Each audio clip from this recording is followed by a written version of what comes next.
Nós vamos proceder à leitura bíblica na Epístola de Paulo aos Romanos, no capítulo 8.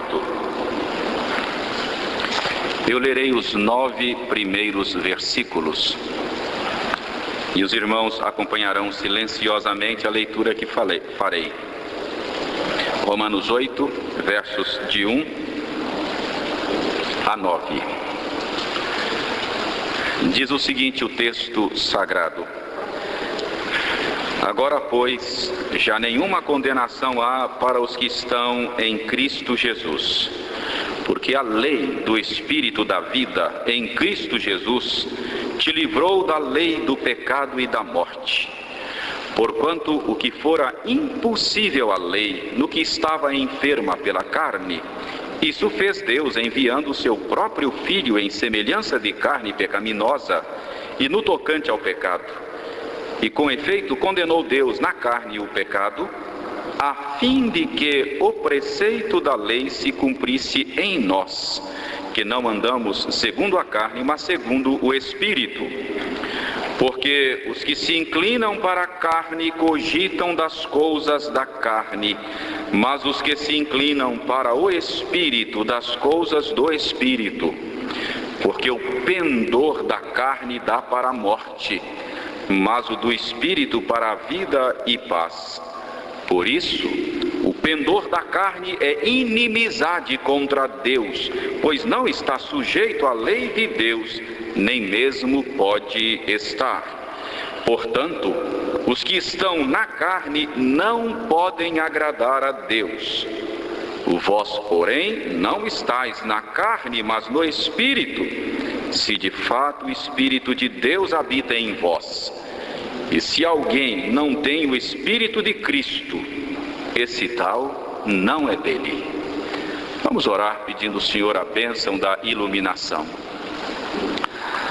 Senhor nosso Deus, mais uma vez nós pedimos-te, desvenda os nossos olhos, ilumina a nossa mente, para que possamos enxergar além da mera letra. E que sejamos alimentados todos nesta noite pelo pão do céu, que é Cristo mesmo. Em nome dele, Jesus Cristo, nosso amado Redentor e teu Filho, que nós pedimos isto. Amém. A Epístola de Paulo aos Romanos é a mais maravilhosa, profunda, extensa exposição do Evangelho de Cristo que nós temos na Bíblia. A Epístola de Paulo aos Romanos é por isso chamada de o quinto Evangelho. Paulo faz uma exposição do Evangelho. E esta exposição que Paulo faz do Evangelho inicia-se com uma longa explicação da doutrina do pecado. No capítulo 1, verso 18, até o verso 20 do capítulo 3, Paulo está fazendo uma exposição, uma explicação da doutrina do pecado. Paulo começa então a explicação do Evangelho, ensinando a respeito da doutrina do pecado. E observem como Paulo conclui esta sessão onde ele está explicando a doutrina do pecado. Ele está mostrando que toda a humanidade é pecadora, todos carecem da graça de Deus, todos pecaram e precisam da salvação em Cristo Jesus. Então olhe na sua Bíblia no capítulo 3, verso 9, Paulo está concluindo esta explicação que ele faz da doutrina do pecado. Ele diz: que se conclui? Temos nós qualquer vantagem? Não, de forma nenhuma, pois já temos demonstrado que todos, tanto judeus como gregos, estão debaixo do pecado. Como está escrito: não há justo, nenhum sequer, não há quem entenda, não há quem busque a Deus. Todos se extraviaram, a uma se fizeram inúteis. Não há quem faça o bem, não há nenhum sequer. E aí Paulo começa a descrever o homem pecador. Ele diz: a garganta deles é sepulcro aberto, com a língua urdem engano, veneno de víbora está nos seus lábios. A boca eles a têm cheia de maldição e de amargura. São os seus pés velozes para derramar sangue nos seus caminhos. Há destruição e miséria. Desconheceram o caminho da paz. Não há temor de Deus diante de seus olhos. E depois Paulo continua: ora, sabemos que tudo o que a lei diz, aos que vivem na lei o diz, para que se cale toda a boca e todo mundo seja culpável perante Deus. Esta rápida conclusão que Paulo faz da doutrina do pecado mostra que o pecado é um mal de duas faces. É um problema de duas faces. Primeiro, Paulo descreve a corrupção do homem pecador, como vimos aqui. E depois Paulo diz que todos, sem exceção, são culpados diante de Deus. Então isso significa que o pecado é um problema de duas faces. O pecado implica duas coisas: culpa por um lado e corrupção por outro lado. Ser pecador significa ser culpado, mas significa também ser corrompido, porque pecado não é apenas uma questão de culpa, pecado é também uma questão de corrupção. Muito bem, depois então de introduzir a sua explicação do Evangelho com este rápido estudo sobre a questão do pecado e mostrar que o pecado é tanto culpa quanto corrupção, Paulo começa a mostrar então a provisão de Deus para o homem pecador. Se o pecado é uma questão de dupla face, a provisão de Deus também precisa ser de dupla face. Deus precisa resolver, se quer salvar o homem pecador, esses dois lados do problema. Então, para o homem culpado, Deus precisa providenciar perdão. Para o homem corrompido, Deus precisa providenciar purificação. Então, pecado significa culpa e corrupção. E a salvação que o Senhor Deus traz em Cristo Jesus implica perdão e implica também purificação. Até no capítulo 7, o apóstolo Paulo então vai mostrar a provisão de perdão que o Senhor Deus fez em Cristo Jesus, mostrando que em Cristo nós temos justiça que nos justifica diante de Deus.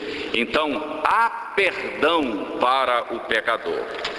Mas agora, a partir do capítulo 8, que é onde está inserido o nosso texto, Paulo passa a mostrar que o Senhor Deus não apenas providenciou perdão em Cristo, mas Ele também providenciou purificação em Cristo. E Ele então vai explicar este outro aspecto, este outro elemento da obra salvadora. Então, meus irmãos, ao expor o Evangelho, Paulo mostra que em Cristo Deus providenciou não apenas perdão, mas providenciou também purificação para o pecador. O capítulo 8 da Epístola aos Romanos é um dos mais maravilhosos capítulos da Escritura. Certamente nós não temos tempo para aprender tudo o que é possível aprender neste capítulo. Oportunamente voltaremos a olhar para este capítulo, mas hoje eu quero lhes mostrar apenas 3 verdades a respeito desta purificação que o Senhor Deus providencia em Cristo Jesus para o homem pecador.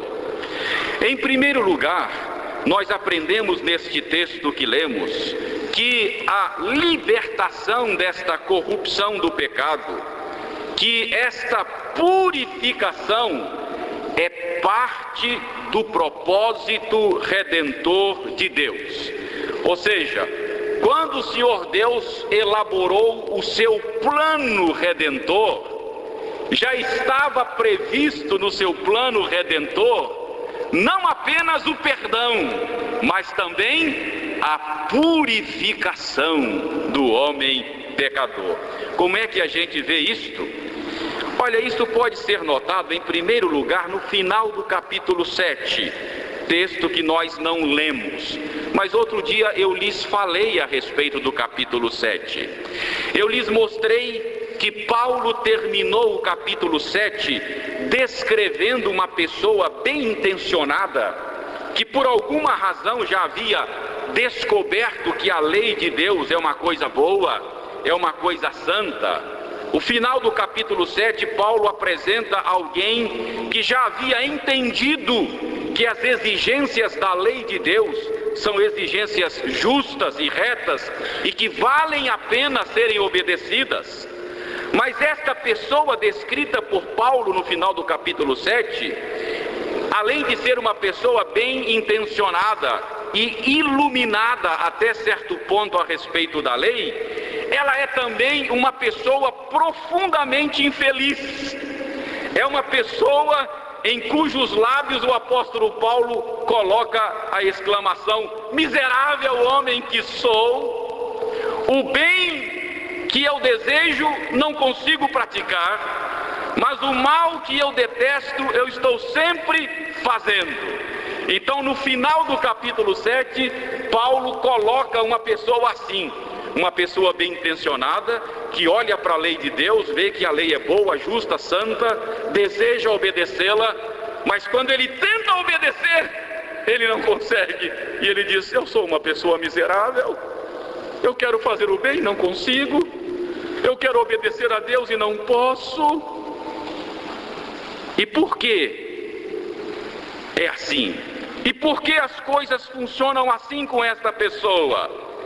Ele mesmo responde no verso 23, aí no capítulo 7 ainda. Ele diz que não pode obedecer à lei de Deus, porque há uma lei, há uma outra lei no seu ser. Ou seja, há uma força poderosa que está operando no seu ser, uma força poderosa que se opõe à lei de Deus, e ele chama essa força poderosa de lei do pecado. Então, ele olha para a lei de Deus, ele percebe que os preceitos da lei são santos e retos, vale a pena obedecê-la, e quando ele deseja obedecê-la, ele diz: há nos meus membros, há no meu ser uma outra lei, um poder grandíssimo, imenso, que é maior do que eu, a lei do pecado, que me impede, que me escraviza e não me deixa obedecer à vontade de Deus. Então esta é uma maneira de falar da corrupção do pecado em todos nós. Há uma lei chamada lei do pecado, uma força, um poder operando na pessoa. Então, ele pergunta no verso 24: quem me livrará do corpo dessa morte? Em outras palavras, o que ele está perguntando é o seguinte: quem me livrará dessa corrupção que está em mim? Quem me livrará desse poder terrível que está em mim? Quem me livrará da lei do pecado? E a resposta está no início do verso 25. Ele diz: graças a Deus por Jesus Cristo, nosso Senhor. Notem, meus irmãos, ele dá graças ao Deus Pai. Ele fala: graças a Deus por ter enviado Jesus Cristo. O que isso significa? Significa que quando Deus enviou Jesus Cristo a este mundo, Ele tinha também o propósito deliberado de salvar os pecadores da corrupção do pecado. Percebe como Paulo fala? Quem me livrará desse poder terrível que está operando em mim? O pecado, que não me deixa fazer o bem que eu quero? Graças a Deus que Deus enviou Jesus Cristo. Porque quando Ele enviou Jesus Cristo, Ele enviou Jesus Cristo não apenas para me salvar da condenação do pecado, mas Ele enviou Jesus Cristo também com o propósito de me salvar da corrupção, do poder, da dominação do pecado. Então Jesus Cristo veio trazer não apenas perdão, mas veio trazer também purificação. Então nós estamos aprendendo aqui que purificação é parte do propósito do plano redentor do Senhor nosso Deus. Mas esta verdade está também no texto que lemos. Eu tirei esta verdade agora do final do capítulo 7. Mas olhe agora no capítulo 8, os versos 3 e 4. Diz o seguinte: porquanto o que fora impossível à lei, ou seja, aquilo que a lei não podia fazer, que era nos salvar da condenação e do domínio do pecado, porque ela estava enferma pela carne por causa desta outra lei, a lei do pecado que opera poderosamente no ser humano. Isso fez Deus, o que a lei não podia fazer, Deus fez. E como foi que Deus fez?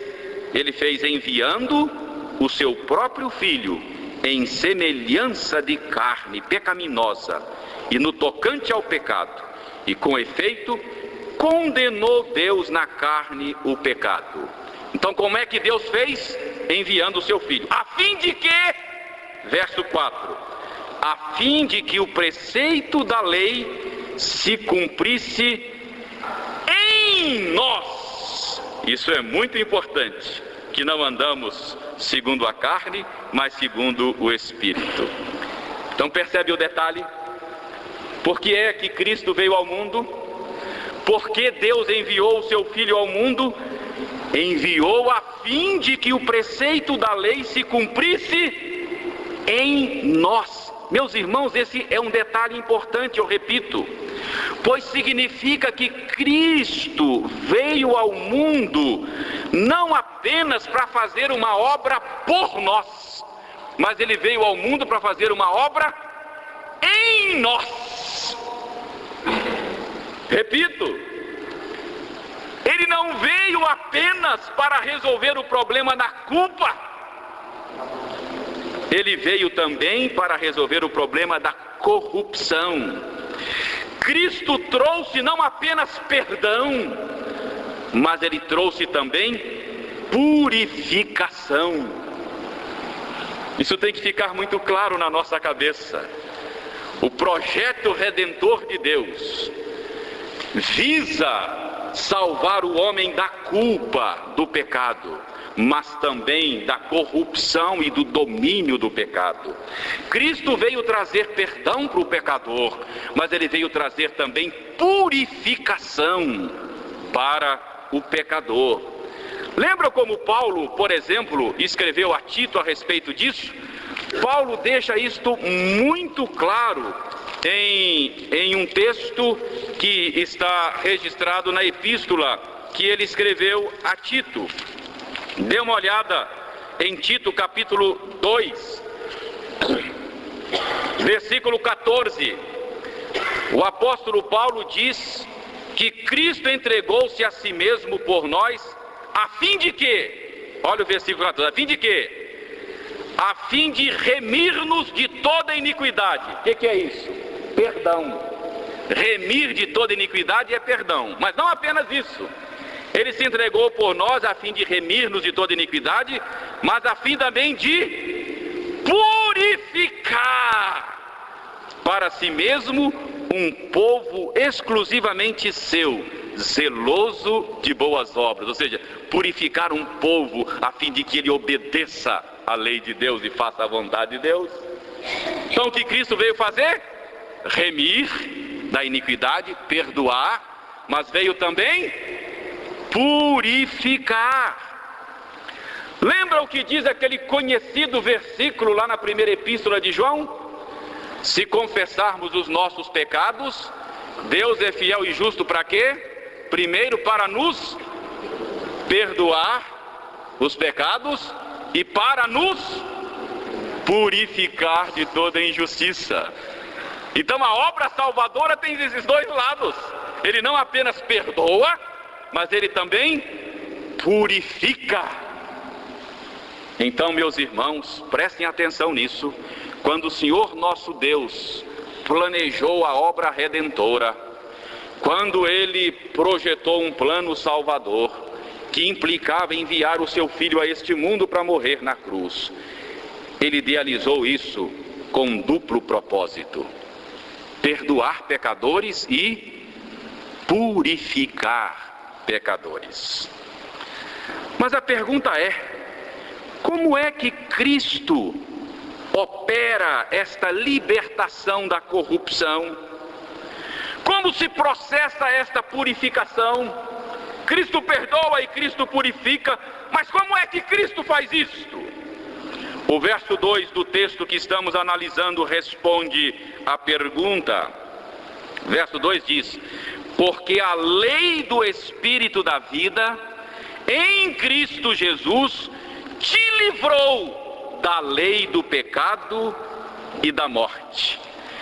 Então ele diz que a lei do Espírito nos livrou da lei do pecado.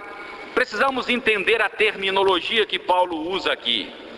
Já vimos no final do capítulo 7 que ele chama a corrupção, aquela força que opera em nós para nos levar a pecar, ele chama de lei do pecado.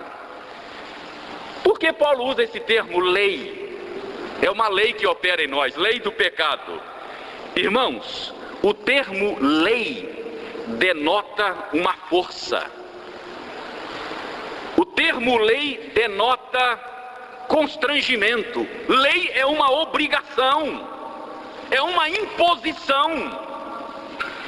É por isso que Paulo usa a expressão, então, lei do pecado, para falar da corrupção do pecado. Ele diz: é uma lei, é uma imposição, é um constrangimento, é uma força maior do que eu, que opera em mim. Quem me livrará dessa força? Aí no versículo 2 ele diz que nós somos livres desta lei do pecado pela lei do Espírito. Então, meus irmãos, Paulo está nos dizendo aí que esta corrupção que funciona como uma lei, como uma imposição, como um constrangimento,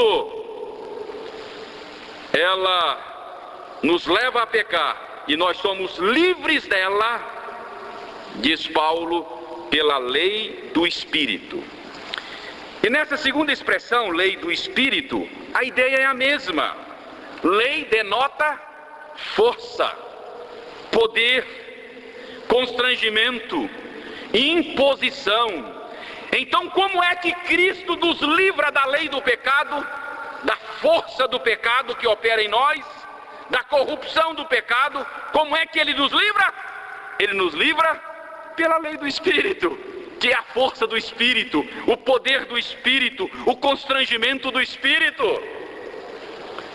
Então é isso que Paulo está dizendo no versículo 2: porque a lei do Espírito da vida em Cristo Jesus te livrou da lei do pecado e da morte. De modo que, meus irmãos, o Espírito Santo é o agente que opera a salvação em nós. Ele aplica em nós os benefícios da obra de Cristo. Em Cristo, Deus está operando a salvação por nós. Agora, pela obra do Espírito Santo, Deus está operando a salvação em nós. Você precisa entender isso. É muito importante entender isso. Eu tenho dito que a obra salvadora de Cristo pode ser comparada ao trabalho de um advogado. O advogado é um profissional que trabalha por nós. Não é verdade? Você dá uma procuração e ele vai defender os seus interesses. Ele trabalha por nós. Então, lá na cruz, Cristo estava trabalhando a salvação por nós. E eu tenho dito que a obra salvadora do Espírito Santo pode ser comparada ao trabalho de um outro profissional. Agora não mais um advogado, mas um cirurgião. Um cirurgião não trabalha por nós simplesmente, ele trabalha em nós. Então o Espírito Santo é o agente desse aspecto da obra salvadora. Ele trabalha em nós, no nosso ser. É pela obra do Espírito em nós que os preceitos da lei de Deus se cumprem em nós. É curioso você ler a epístola aos Romanos e você percebe que até o capítulo 8, Paulo quase não fala do Espírito Santo. Uma menção só, talvez. Quando ele fala lá no capítulo 5 que o amor de Deus é derramado nos nossos corações pelo Espírito Santo. Mas nada. Por que Paulo não fala do Espírito Santo? Porque primeiro ele está preocupado em mostrar que Deus fez provisão para nos livrar da culpa do pecado. Terminando isto, agora ele vai dizer que Deus fez provisão para nos livrar da corrupção do pecado. E aí, a partir do verso 8, o Espírito ganha uma relevância no escrito de Paulo.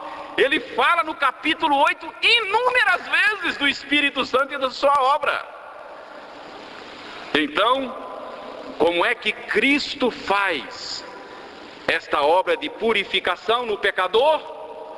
Através do Espírito Santo, chamado aqui de o Espírito de Cristo, chamado aqui de o Espírito de Deus.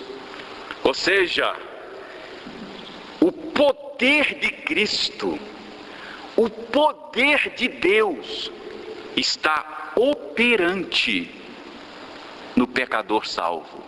Você já imaginou o que é isso?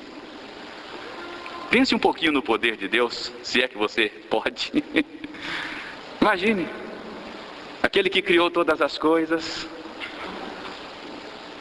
aquele que tirou Lázaro do túmulo já cheirando mal, aquele que deu ordem à natureza lá no mar da Galileia e tudo se acalmou.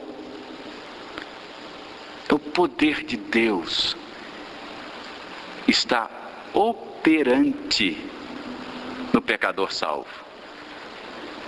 É isso que Paulo está ensinando aqui. Então a purificação é realizada por Cristo Jesus através da obra do Espírito em nós. Então, primeiro, purificação é parte do propósito redentor de Deus. Cristo veio trazer perdão, mas veio trazer purificação. Segundo, este aspecto da obra redentora, o aspecto da purificação, é atribuída pela Bíblia ao operar do Espírito em nós. Terceiro, a purificação é essencial à salvação. Esse texto nos ensina que esta operação do Espírito em nós, nos libertando do poder do pecado, nos purificando da corrupção, é essencial à obra redentora. Em outras palavras, não existe salvação sem purificação.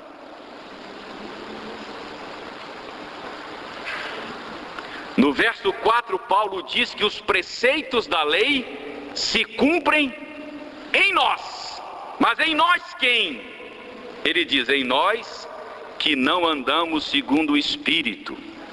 Em nós que pelo poder do Espírito vivemos em novidade de vida. Ou seja, não há salvação que não implique também purificação. Não há salvação que não implique também em novidade de vida. Não há salvação sem esta operação poderosa do Espírito em nós. É essencial a salvação, esta purificação. Cristo poderia ter morrido 1000 vezes no Calvário, 1000 vezes. Mas se Cristo não operasse salvadoramente em nós, nenhum de nós seria salvo. Ninguém, absolutamente ninguém se beneficia da obra de Cristo na cruz sem esta operação interna do Espírito Santo. À margem desta obra purificadora do Espírito, não há salvação.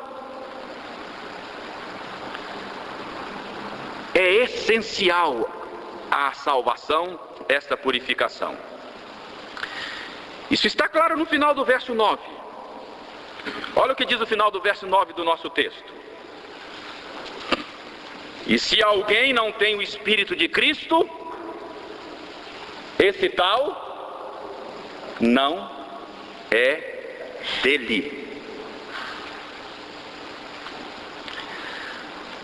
Ou você tem o Espírito de Cristo, o poder de Deus operando em você, ou você está revestido do poder de Deus e vive em novidade de vida, e é portanto crente, e é de Cristo. Ou caso contrário, você não é de Cristo. Não tem salvação sem purificação. Eu já disse que esse capítulo é rico demais. Não temos tempo hoje para levantar outras questões aqui. Aliás, fica aí o desafio para fazerem Romanos no ano que vem. É a segunda parte da epístola, na escola dominical. Mas basta hoje concluir dizendo que o capítulo 8 de Romanos nos ensina nesta primeira parte que vimos hoje rapidamente, que salvação implica não apenas perdão, mas também purificação. Relembrando os nossos 3 pontos, purificação é parte do propósito redentor de Deus. Quando Deus planejou a nossa salvação, Ele incluiu também purificação. Por isso que a Bíblia diz, sem santificação, ninguém verá a Deus. Segundo, purificação é uma obra que Deus realiza em nós, pelo seu Espírito. E terceiro, purificação é da essência da salvação. Se não vive em novidade de vida, não pode reivindicar para si o status de salvo. Quem não tem o Espírito de Cristo, esse tal não é dele. Esse é o ensino de Paulo aqui. Pergunta é, como esse ensino se aplica a nós? De que maneira podemos nos beneficiar hoje desse ensino? De que forma esse ensino nos ajuda? Eu creio que esse ensino nos ajuda de 2 formas, pelo menos. É possível que o Espírito Santo já está ajudando você aí no seu coração agora, aplicando isso. Mas deixe-me colocar pelo menos 2 formas, além dessas que o Espírito já está operando aí, 2 formas que nós podemos nos beneficiar. Esse ensino nos ajuda a compreender melhor a operação do poder do Espírito de Deus em nós. Irmãos, há muita gente hoje que acha que o poder do Espírito Santo tem o propósito de jogar pessoas no chão, que o poder do Espírito Santo tem o propósito de levar as pessoas à experiência de êxtase, acham que o poder do Espírito Santo tem o propósito de levar pessoas a pronunciar sons inarticulados, falando línguas estranhas, e até alguns dentre nós presbiterianos, por causa desse ensino que tem por aí, dizem, eu não vejo o Espírito Santo operando na nossa igreja.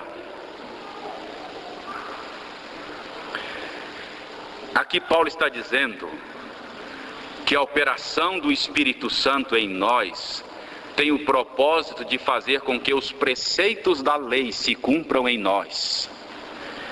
Ou seja, o propósito do Espírito Santo operando poderosamente em nós tem o propósito de nos levar a fazer a vontade de Deus, obedecer os preceitos de Deus, obedecer a Cristo. É isto. No final do capítulo 7, Paulo apresenta alguém que está doido para obedecer.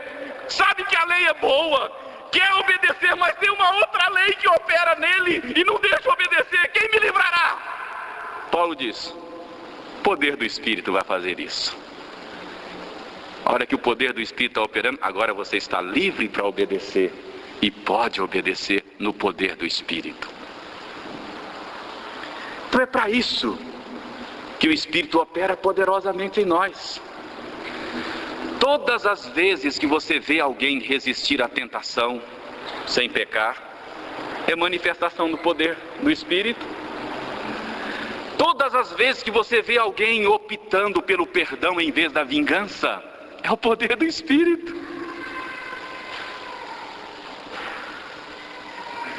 Porque, como diz Paulo nesse texto, que aqueles que estão na carne não podem obedecer a Deus, porque esta força, esta lei do pecado é maior do que nós.